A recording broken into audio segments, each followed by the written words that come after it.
So in the same way, there was a big bang in the beginning of things, and it spread. And you and I, sitting here in this room, as complicated human beings, are way, way out on the fringe of that bang. We're the complicated little planets on the end of it. Very interesting. But so we define ourselves as being only that. If you think that you are only inside your skin, you define yourself as one very complicated little curlicue, way out on the edge of that explosion, way out in space and way out in time. Billions of years ago, you were a big bang. Now you're a complicated human being. And then we cut ourselves off, like this, and don't feel that we're still the big bang. But you are. Depends how you define yourself. You are actually, if this is the way things started, if there was a big bang in the beginning, you're not something that is a result of the big bang. On the end of the process, you are still the process. You are the big bang, the original force of the universe coming on as whoever you are. See, when I meet you, I see not just what you define yourself as, Mr. So-and-so, Miss So-and-so, Mrs. So-and-so. I see every one of you as the primordial energy of the universe coming on at me in this particular way. I know I'm that too. But we learn to define ourselves separately.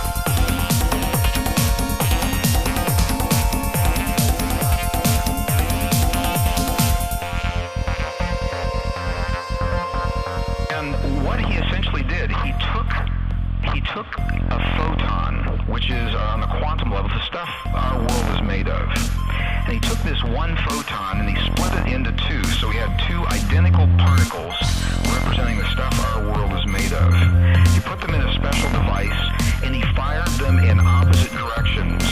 So one photon traveled 7 miles one direction, the other in 7 miles in the other direction. They're 14 miles apart when they reached their destination. And they disturbed, the word was they tickled. They disturbed one of these photons in one place, and lo and behold, the other one, 14 miles away, acted like it was the one that had just been disturbed. They acted like they were still connected, even though they were 14 miles apart.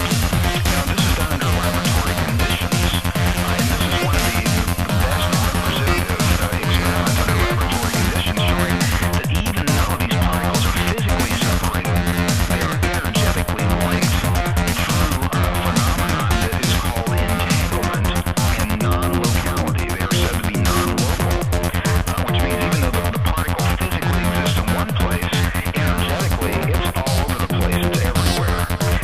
And the reason that this experiment is important is because we're made out of this stuff. And the question is, if these particles are non-local, if they physically can be seen in one place but energetically are everywhere, does that mean that we are energetically linked in the same way?